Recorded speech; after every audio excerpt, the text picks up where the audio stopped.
us your name, please? Hi, my name is Amanda Noor Mirdal. All right. What impact do you think social media has on this generation? I think that there is a variety of impacts that social media has on this generation. And some of the impacts are positive and some of them are negative.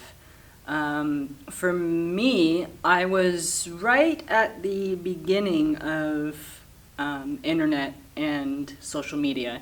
So I didn't have it in my life when I was really young, but it started to come out in my teenage and as I got older. So I had a memory of pre-social media and pre-internet. And I think one of the challenges with this generation is that there's no life without it, so learning how to regulate it can be more challenging in my opinion. I think I have skills in stopping it, even though I have experienced the sensation of obsession that gets triggered with the reward system, with getting the likes, getting the views, like posting, looking at other, like there's an obsessiveness that can happen. And I fell into that. But what I've also seen, the difference between my generation and the new generations, is that there's a real disconnect of how to regulate that. And for me, I know when I fall into that obsession, it really affects me emotionally, physically, mentally. And so that's one of the challenges that I've seen. And social media isn't a negative thing, but because of how wide the spectrum of information and videos and content is what it's called, there's just a lot that you can just get endlessly sucked into without even realizing you're getting sucked into this just random stuff, right? And some of it you can learn from. You know, I've learned a lot of skills from YouTube. I've learned a lot of techniques from Instagram. I've networked from Instagram a lot, right? It's great professionally, but there's also a side where you need to be able to put almost that like barrier of when I should be using it and when I just need to like take care of myself, like self needs. And you can't fill your needs with things that are on social media, even though it feels like it. It's not, from my experience, it doesn't fill needs much. So it's one of the biggest impacts is that regulation. But you also have your generation has a lot of access to things earlier on that I didn't have. So that's also very positive. Just learning how to work with it is something that, and I'm surprised it's not taught in schools more, to be honest. I think the education system is slow in that way, that they're not adapting to the needs of teaching each generation how to regulate what is impacting them.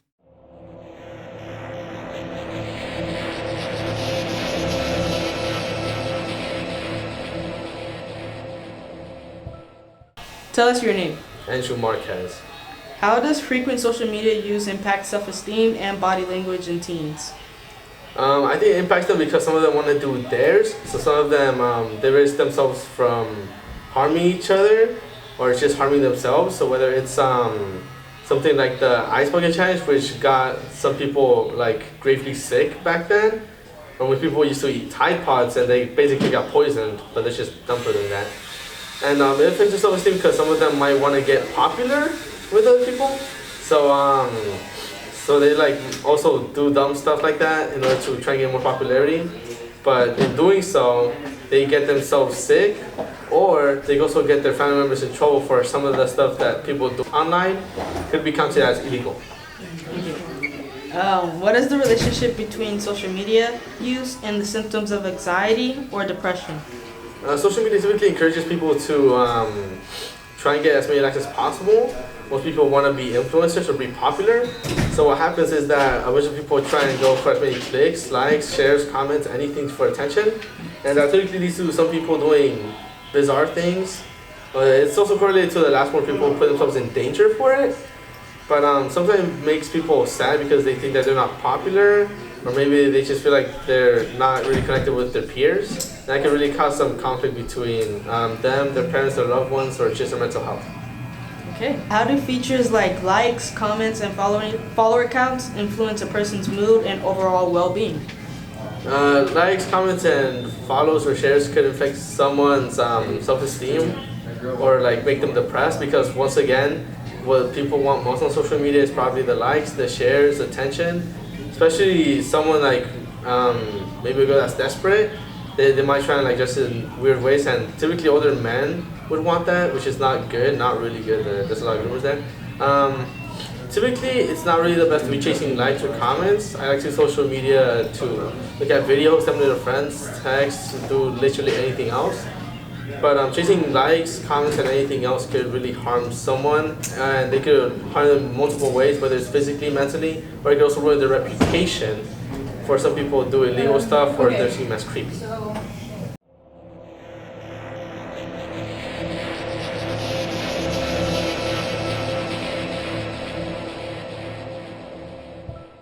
Please tell us your name. Ethan. Does using social media too much make people feel more anxious or stressed? It can be stressful when you have a big following, because say you have like 1 million followers on TikTok, you're gonna want to do just about everything right. And if you slip up just one time, your whole reputation could just go bye-bye. Okay. How does seeing other people's perfect lives online affect someone's self-esteem?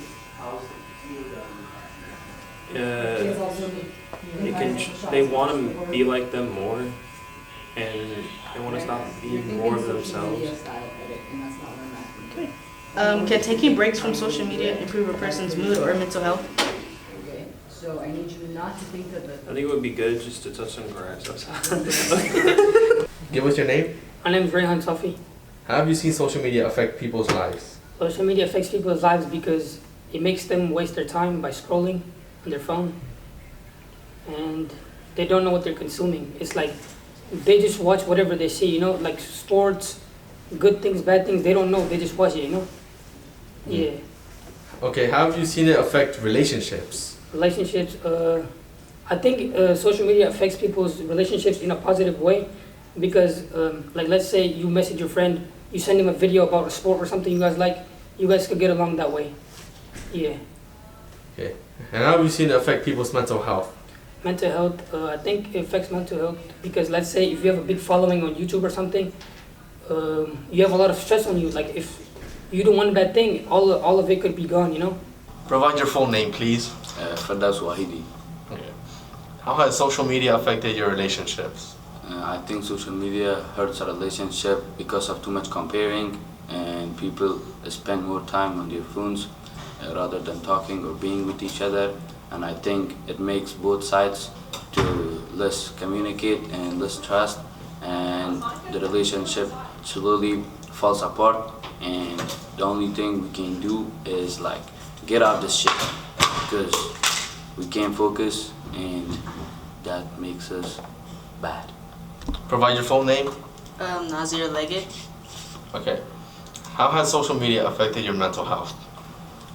Social media affected my mental health by just me being stressed because I used to do edits. Some people online can also try to destroy you, knock you down, and really try to prove themselves through their egos, so that kind of like ruins the fun of social media and affects people's mental health, especially as people spread false information of others on mental health, and yeah, that brings people down.